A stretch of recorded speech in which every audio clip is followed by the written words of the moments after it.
Bismillahirrahmanirrahim. Assalamualaikum warahmatullahi wabarakatuh. Alhamdulillah wa syukrulillah wa la hawla wa la quwwata illa billah. Wassalatu wassalamu ala Rasulillah wa ala alihi wa sahbihi wa mawala. Rabbi ishrah li sadri wa yassir li amri wahlul 'uqdatam min lisani yafqahu qawli. Allahumma zidna ilman nafi'an wa rizqan thayyiban wa amalan mutaqabbalan.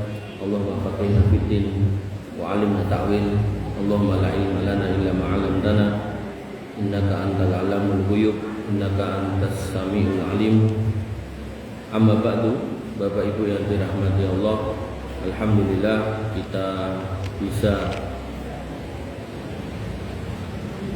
beribadah kepada Allah Subhanahu wa taala di rumah di antara rumah-rumah Allah, yaitu menegakkan salat secara berjamaah yang insya Allah kita lanjutkan dengan bermajelis ilmu, yang mana majelis ilmu juga bagian dari ibadah kepada Allah Subhanahu wa taala yang justru akan makin mempermudah kita berjalan menuju surga, sebagaimana sabda Nabi SAW, man salaka tariqan yaltamisu lahu fi ilman sahalallahu lahu tariqan ilal jannah. Dan dalam memasuki surga dipersyaratkan berakidah yang lurus, tidak tercampur dengan kesyirikan alias bertauhid kepada Allah Subhanahu wa taala. Dan kita masih dalam rangkaian membahas kitab tauhid, dan kita sampai di bab yang ke-29 dengan judul ilmu nujum. Bapak Ibu yang dirahmati oleh Allah Subhanahu wa taala, Al-Imam Bukhari meriwayatkan dalam sahihnya bahwasanya Al-Imam Qatadah rahimahullah berkata, "Allahu hadhihi nujum lisalasin." Allah menciptakan bintang-bintang di langit itu untuk 3 tujuan saja, tidak ada yang lain. Itu apa? Zinatan lis-sama'i wa rujuman lis-sayatin, yaitu sebagai perhiasan di langit, penghias langit, dan sebagai pelempar para syaitan. Dan kemudian yang ketiga, wa alamatin yuhtada biha, dan sebagai tanda untuk menunjukkan sesuatu, menunjukkan musim, menunjukkan arah. Faman ta'awwala fiha ghairu dzalika akhta'a, siapa yang menafsirkan, mentakwilkan bintang-bintang itu selain untuk 3 hal itu tadi, maka dia telah terjebak dalam sebuah kesalahan. Wa adha'a nasibahu, dan telah menyia-nyiakan nasibnya, umurnya. Wa takallafa mala ilma lahu bih, dan telah membebani dirinya dengan hal yang tidak diketahuinya. Sehingga Bapak Ibu yang dirahmati oleh Allah Subhanahu wa taala, gampangnya orang yang tidak memahami bintang selain untuk hiasan langit atau pelempar setan atau tanda yang menunjukkan sesuatu yang memang bisa ditunjukkan, kayak arah, kayak musim, itu kan memang bisa dilihat dari situasional di langit. Kalau dia menafsirkan selain itu, paribasane gampang ini, dia sudah membuang-buang waktu, membuang-buang usia, dan bahkan sudah menyia-nyiakan hidupnya. Qatadah rahimahullah menyatakan bahwa mempelajari letak-letak peredaran bulan hukumnya makruh. Artinya ketika kita kemudian belajar tentang bulan, tapi kemudian kita tidak memposisikan untuk tujuannya, nek bulan ini bener seser itu tengah bulan, itu sudah sesuai kalau itu penunjuk tanggal. Tapi kok kemudian nek bulan ini krowoke semene berarti nek buta sing nyaplok, udah. Itu orang-orang yang sudah takalluf, melebihi beban yang harus dia tanggung. Dan disebutkan di sini minimal hukumnya makruh. Ibnu Uyainah tidak memperbolehkan hal itu sama sekali. Artinya ulama yang lain bahkan melarang. Kemudian Harb meriwayatkan pernyataan di atas dari mereka berdua, akan tetapi Imam Ahmad dan Ishaq memperbolehkan mempelajari letak-letak peredaran bulan. Terus kalau memang sesuai dengan keilmuan, ilmu yang eksakta, ilmu yang empirik, ada penelitiannya, ada pengamatannya, maka tidak apa-apa. Zaman dulu misal dititeni kalau bulan ini nanti hujan, bulan itu nanti kemarau, tidak apa-apa. Tapi kalau sudah nek bulane tanggal semene bulan iki engko ngene engko ngono, tapi semua itu tidak dalam konteks ilmu pengetahuan, nah disitulah tidak diperbolehkan. Bapak Ibu yang dirahmati oleh Allah Subhanahu wa taala, Abu Musa radhiyallahu anhu menuturkan bahwa Nabi sallallahu alaihi wasallam bersabda, salah satun la yadkhulunal jannah, ada 3 kelompok manusia yang tidak bisa masuk surga. Tapi di sini bukan dikafirkan, artinya dia harus bertanggung jawab atas dosanya itu. Kalau dia sudah tobat di dunia, beres. Kalau dia belum tobat di dunia, karena itu dosa besar, ya dia harus disucikan di neraka. Atau mungkin mendapatkan syafaat Allah, atau syafaat Rasulullah, atau syafaat para nabi, atau syafaat orang-orang solih, atau syafaat orang-orang yang mati syahid, maka bisa juga. Jadi nggak boleh atau tidak bisa dikafirkan. Yaitu yang pertama, mutminul khomer, orang yang mutmin, pecandu. Jadi tidak cuma minum khomer sekali-kali, tapi memang setiap hari umben-umbennya ngoten niku. Dan nek di apa istilahnya di film orang barat niku tangi turu nenggak bir, ajeng turu bir. Mungkin dahar setik emak ngombene bir terus tiap hari itu minumnya bir. Nah, seperti itulah yang kemudian disebut mutminul khomer, terus-terusan, tidak lereng, pemabuk. Nah, orang seperti itu tidak bisa masuk surga kecuali dia bertobat di dunia atau disucikan dulu baru bisa masuk surga. Apalagi orangnya kafir ya tambah nggak bisa. Kemudian waqati'ur rahim, dan orang yang memutus tali kekerabatan. Dia senang banget kalau punya musuh, kalau berdamai nggak mau. Hal yang mudah dipersulit, hal yang sulit dibikin tambah sulit. Hitungan yang bisa digampangke malah digawe ruwet gitu kan. Utang kecil nggak dibayar, itu orang-orang yang berbahaya. Nah, orang-orang seperti itu tidak bisa masuk surga kecuali hak kaum muslimin yang didolimi dikembalikan atau diselesaikan. Wa musaddiqu bishar, dan orang yang mempercayai sihir, bukan penyihirnya. Nek penyihirnya kafir sudah, tapi mempercayai sihir. Termasuk mempercayai sihir, mempercayai ramalan-ramalan bintang, zodiak, horoskop, apa niku sio-sio niku. Niki tahun niku. Maka seorang muslim tidak boleh melakukan hal yang demikian itu. Bapak Ibu yang dirahmati oleh Allah Subhanahu wa taala, kandungan dari bab ini yang pertama yaitu hikmah diciptakan bintang-bintang untuk 3 hal. 1, penghias langit, 2, pelempar syaitan, 3, sebagai tanda untuk menunjukkan sesuatu. Kemudian yang kedua, bantahan terhadap orang yang berpendapat selain pendapat di atas. Nanti ada orang yang mencocokkan diri, lahirku tanggal semene pas bulannya lagi ngene, berarti kok ngene kok ngono nasibku. Nah, itu tidak bisa. Tidak boleh seorang mukmin punya keyakinan seperti itu. Kemudian yang kedua, bantahan terhadap orang yang ketiga, disebutkan bahwasanya adanya perbedaan pendapat di antara para ulama tentang hukum untuk mempelajari letak-letak peredaran bulan. Artinya ada ulama yang berpendapat makruhnya orang yang belajar astronomi. Astronomi ini ilmu perbintangan. Oh, nek bintang ini musim iki. Ada yang berpendapat makruh. Tapi ulama sepakat kalau yang dipelajari adalah astrologi itu haram. Oh, kamu lahir bulan ini, maka berarti nasibmu begini. Itu haram. Kemudian yang keempat, ancaman bagi orang yang percaya sihir walaupun dirinya mengetahui bahwa sihir itu batil. Aku ngerti kok nek sihir kuwi sangka setan ngerti. Tapi yo piye meneh. Kadang wong nek kaneli yo nek kita ora sanggup nglawan nganggo fisik yo sesekali kudu disantet. Nah, yang kayak gitu-gitu tuh ya itu berbahaya dan tidak bisa kemudian masuk surga kalau belum bertobat.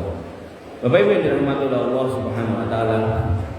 Kemudian kita masuk di bab berikutnya, tapi sebelum bab berikutnya tadi saya sudah menyiapkan tambahan materi tentang ilmu nujum. Maka ilmu nujum, ilmu perbintangan itu dibagi dua, yaitu satu yang terlarang, yang kedua yang diperbolehkan.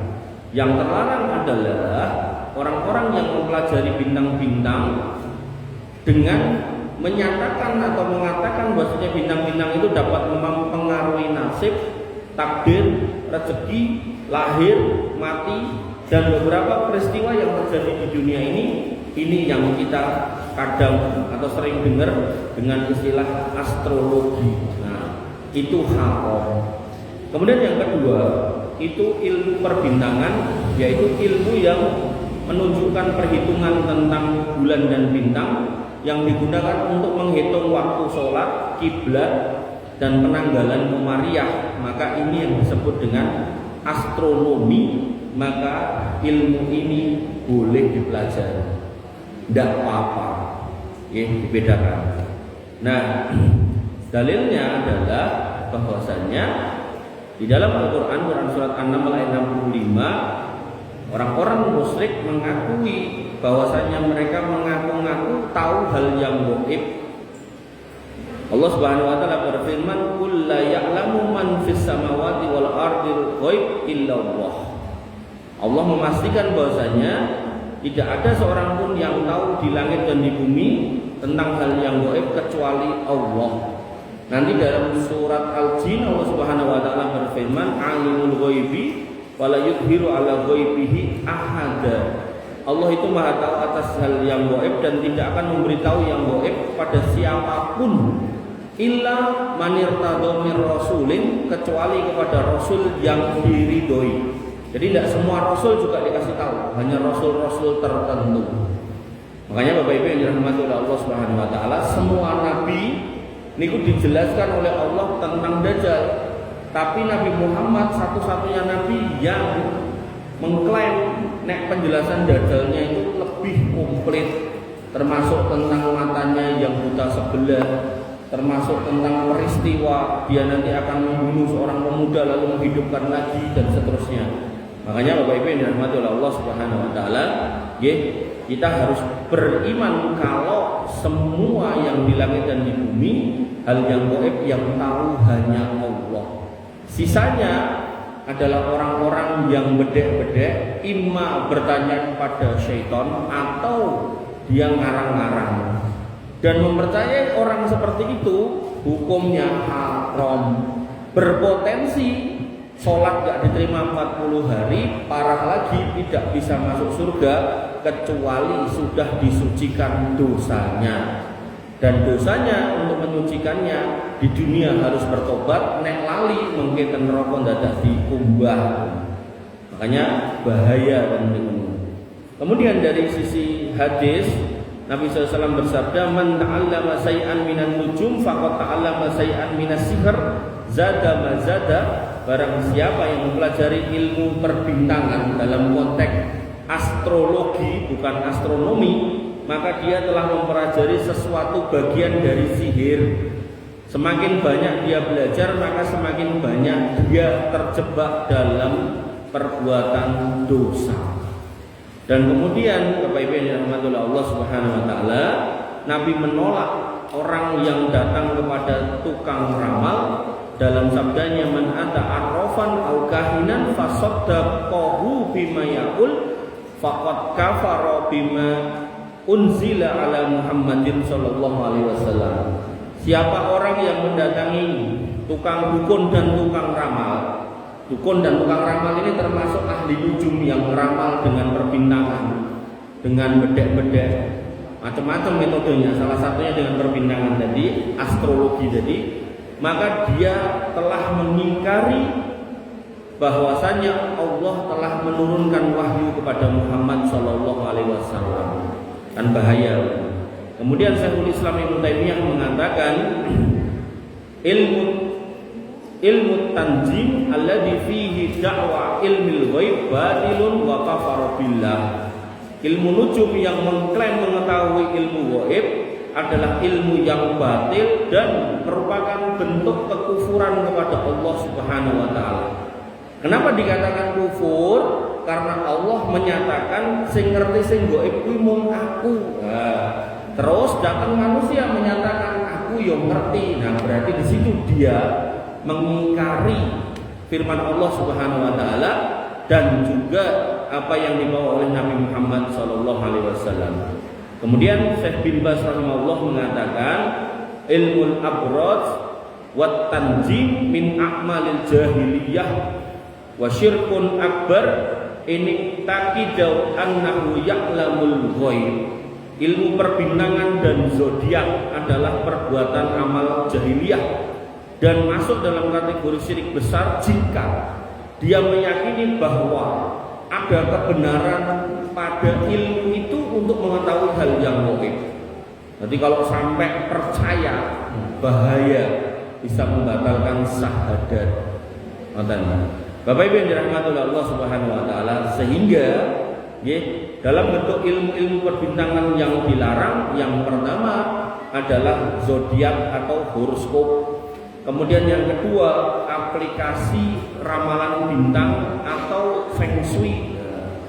Nanti yang biaya itu waktune harian itu banyak yang kosong, banyak yang longgar, cekelane HP, terus download aplikasi ngoten niku ngeramal. Nasibku dino sesuk kuwi apik apa ora. Dimasukkanlah tanggal bulan tahun lahir, begitu ten mriku keluare apik wis beli togel, beli camdikia atau masang judi apapun karena dia merasa nasibnya baik. Nah itu masuk dalam wilayah kesyirikan. Kemudian ada juga yang ketiga, kalender-kalender Jawa yang berbasis primbon atau weton. Ada kalender itu kalau nanti mboten dong wong sono napa nanti mboten dong. Dan kadang ada orang yang pakai kalender itu untuk mencocokkan iki nek dinggo nikahke anak ora apik, iki nek dinggo bangun omah ora apik, iki nek dinggo nang sawah ora apik, ngoten niku lho. Makanya jenengan nek bikin kalender ora usah nganggo wongso-wongsonan terus langsung mawon kalender Masehi, kalender Hijriah digabung. Syukur-syukur jenengan kasih note puasa-puasa sunnah Senin Kemis, Ayamul Bid, wah niku langkung sae ganjarane kathah. Artinya kan ketika jenengan bikin itu, jenengan bagikan, ada 100 orang menerima itu. Dari 100 orang 10 yang lihat, iki tanggal iki misal tanggal 10 Agustus sampai 13 Agustus, ternyata iki tanggal poso Ayamul Bid misalnya. Kok piyayine poso jenengan angsal pahala. Padahal sing poso wong liya. Ngoten. Niku langkung sak. Tinimbang jenengan kesel-kesel gawe kalender wongso niki wongso niku, akhirnya tenan didelok, tenan dilakoni. Ketoke mbiyen pernah diajari bapakku. Nek wongso iki wongso kuwi ora entuk nikahke anak, ora entuk duwe gawe, ora entuk. Padahal jenengan mungkin mau waton mundut, waton tuku, terus dikeke gitu kan. Ya malah entuk dosa jenengan. Nggih, pramila atos-atos nggih jenengan ajeng dum-dum niku mau perhatikan niku napa ngoten nggih. Jangan sampai jenengan membagikan niatnya baik tapi yang dibagikan kalender-kalender yang jelek ngoten. Bapak Ibu yang dirahmati oleh Allah Subhanahu wa taala. Kemudian yang keempat, membaca nasib dari garis tangan dan bentuk wajah. Niki nggih ora terlalu enten hubungannya sama ilmu nujum tapi nggih klentu. Artinya gini, nanti ada orang yang gini, wilayahmu tanggal apa atau bulan apa mas, mbak, bulan ini, tahun piro, semene, golek ke, oh wetonmu iki, belok garis tanganmu kayak ini, berarti kamu gini. Nah itu kalau kita benarkan salah, terjebak kita dalam kondisi kesyirikan. Kalau kita meyakini dengan benar bisa berpotensi membatalkan syahadat. Naudzubillah. Bapak Ibu yang dirahmati oleh Allah, niku contoh yang dilarang. Adapun contoh yang diperbolehkan adalah ilmu hisab atau ilmu falak yang digunakan untuk menentukan waktu sholat arah kiblat dan kalender hijriyah, karena tidak mengandung unsur gaib atau ramalan. Termasuk zaman dulu niteni nek wulan iki sampai iki musim muda dadi pada nanam padi itu tidak apa-apa zaman dulu.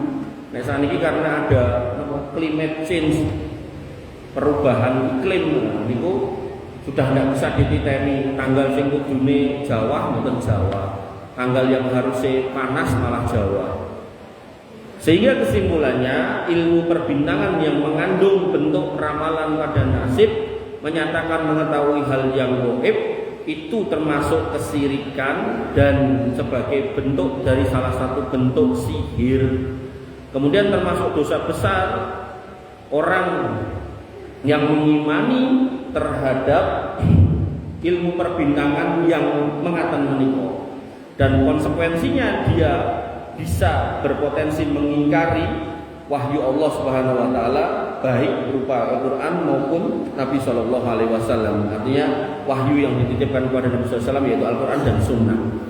Kemudian kita sebagai umat Islam wajib menjauhi bentuk praktek bacaan dan keyakinan seperti ini, sehingga nanti jenengan akhir tahun Masehi biasanya TV niku sibuk golek dukun, khususnya dengan acara-acara gosip niku diwawancarai.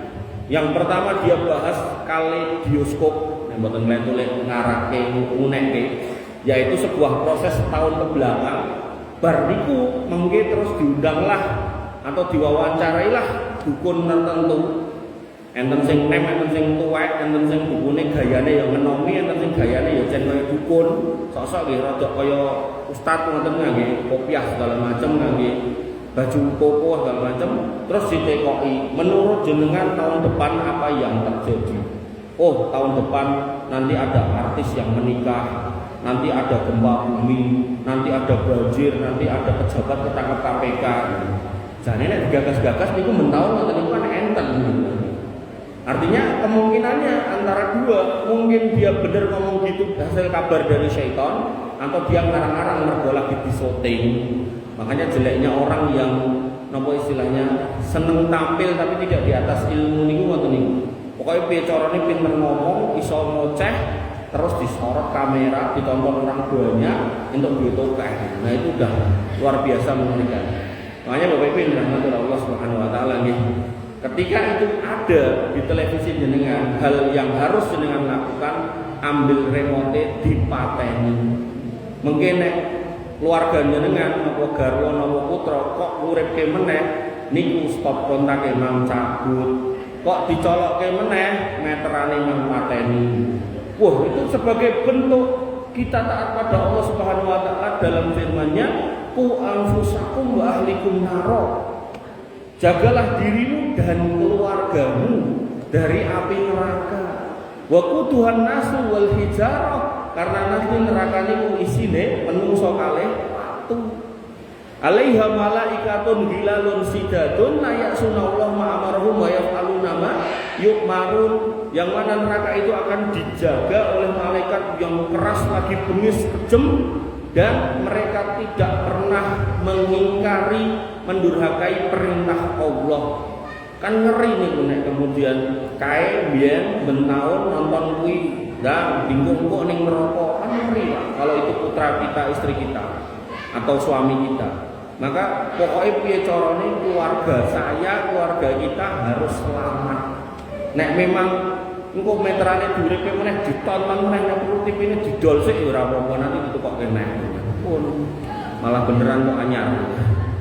Nah, Bapak Ibu yang dirahmati Allah Subhanahu wa taala, belajar dan percaya pada astrologi, zodiak, feng shui dan ramalan-ramalan langit menurut sebagian orang termasuk bentuk kesyirikan yang berpotensi menjadi syirik besar jika diyakini bisa menentukan takdir atau nasib manusia.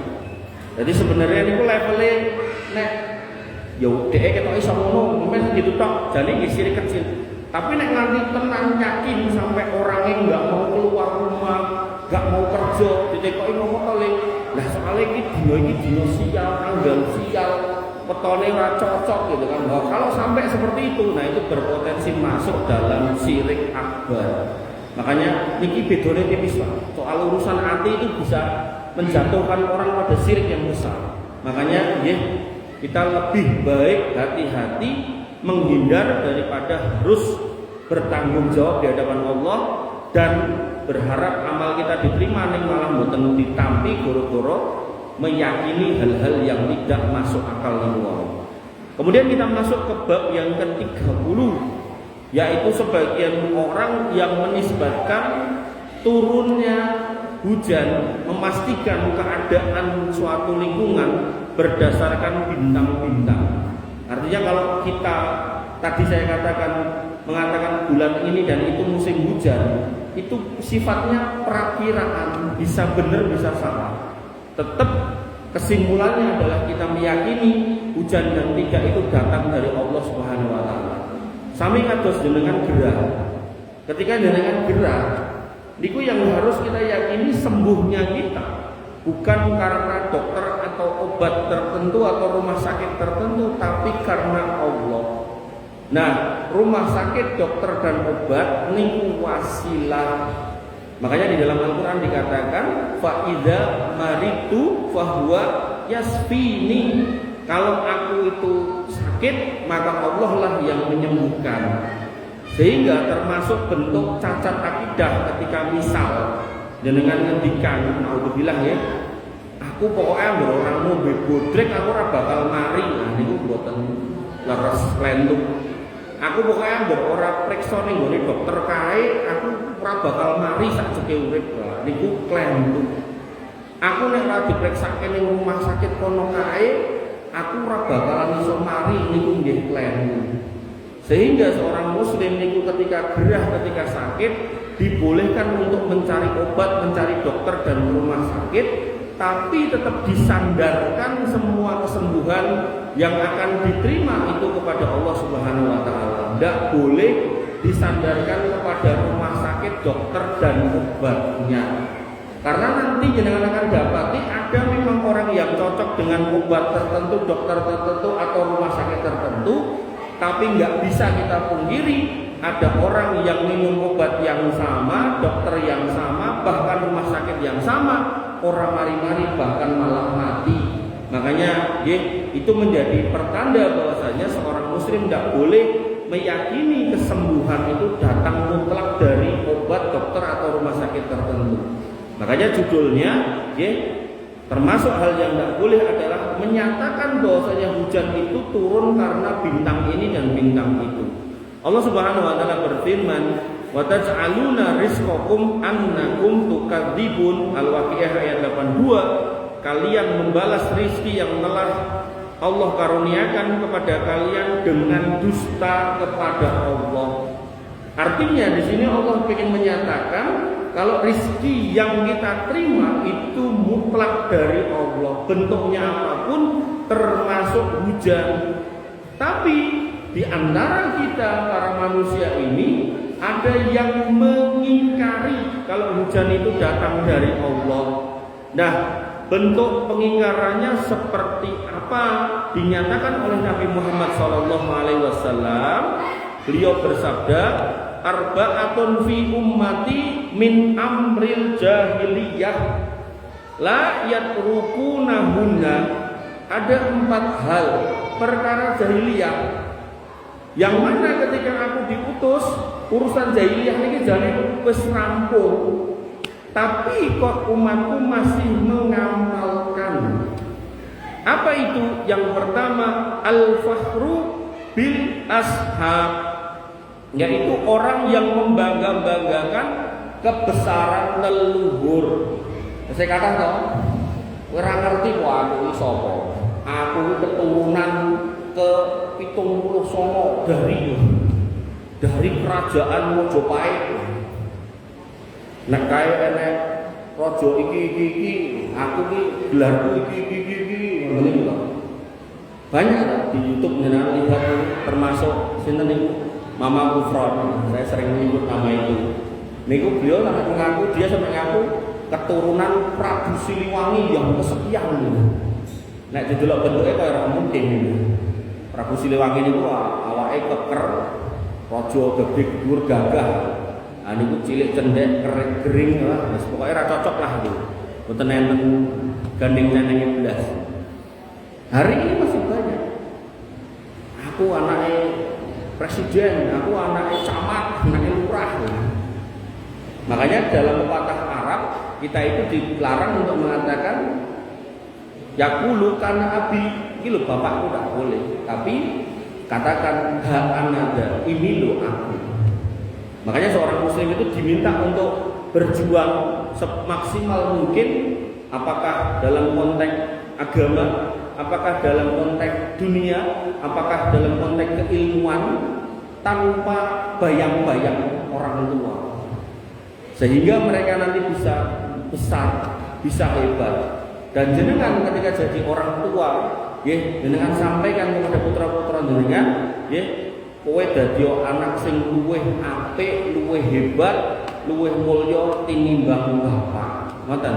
Ampun malah pokoknya kowe ning ngendi-endi kudu ngomong nek kowe iki anakku, terus nek mereka nganti aneh-aneh sebutan jeneng ping 3. Engko tak kotake kenalanku, dekenganku, alah nek ngoten niku mengke jenengan sedo putra jenengan ora bakal dadi apa-apa. Karena dia hanya akan dihormati seumur jenengan ada. Begitu jenengan pergi, maka mereka yang menghormati dia karena jenengan juga akan lupa. Olah Pak wis mati, jarke ae wis. Makanya biarkan anak itu membesar, berkembang, mulia dengan dirinya sendiri. Tinggal jenengan dorong, arahkan. Bapak Ibu yang dirahmati oleh Allah. Kemudian yang kedua, wattaqnu fil ansab, dan kemudian mencela nasab orang lain. Jadi setelah membanggakan dirinya sendiri ngeremehi wong liya. Kowe iki sapa? Aku lho keturunan Ratu Jawa, Raja Jawa.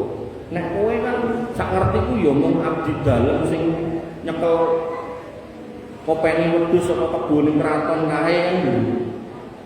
Kamu nggak akan bisa sampai kepada saya. Makanya di dalam Islam kasta-kasta itu tidak ada. Ada Brahmana, Sudra, terus nama melih, tidak ada. Artinya orang yang kemudian bertakwa dia akan mulia di mata Allah. Kalau dia nggak bertakwa, walaupun anak orang terpandang, itu juga nggak akan mulia di mata Allah Subhanahu Wa Taala. Kemudian yang ketiga, wal istisqa'u bin nujum. Mereka menisbatkan turunnya hujan pada bintang-bintang. Kemudian yang keempat, artinya meyakini bintang ini enak mulak udan. Bintang kae sebelah kono nek judul mulak udan. Nah itu salah, karena hujan itu datangnya dari Allah. Kemudian yang keempat, wan niyahatu 'alal mayyit, yaitu meratapi orang yang meninggal. Secara pribadi tidak boleh, apalagi secara komunitas. Makanya apa yang dilakukan oleh orang-orang Syiah setiap tanggal 10 Muharram dengan menganiaya dirinya, bahkan sampai melukai dirinya, itu nyata-nyata haram. Karena Nabi sudah mengingatkan itu kelakuan orang jahiliyah. Ning orang yang ngaku sebagai umatku masih ada yang melakukan. Termasuk niyahah itu nggak cuma melukai, menyakiti, juga adalah orang-orang yang tidak mau meninggalkan kuburan ketika orang yang meninggal itu sudah dikubur. Pilih di situ, tidur di situ, paribasane ngendok ten mriku, dedepi kuburan. Nek perlu jadi penjaga kuburan seumur hidup. Gandeng ini sing mati, guruku, ustadku, waliku, habibku. Wis, aku pensiun dadi guru, aku meh nunggoni kuburane, soalnya wali ya. Wis, wonten iki nggih termasuk niyahah yang dilarang. Bapak Ibu yang dirahmati oleh Allah Subhanahu wa taala. Wa qala, dan beliau kemudian bersabda, an-niyahatu idza lam tatub qabla mautiha tuqamu yaumal qiyamah wa 'alaiha sirbalun min qatirani wa dir'un min jarbin. Wanita-wanita yang meratapi orang yang telah meninggal, jika dia tidak bertobat sebelum matinya, maka dia akan dibangkitkan pada hari kiamat dengan menggunakan pakaian yang berlumuran cairan tembaga. Tembaga niku benda padat. Ketika mencair berarti panas. Nah, nek panas terus kon nganggo ya mesti sakit. Dan kemudian menggunakan mantol. Nah, tadi pakaiannya adalah tembaga cair, kemudian dikasih mantol lagi yang bercampur dengan di sini dikatakan min jarok. Jarok itu penyakit kulit, gudeg.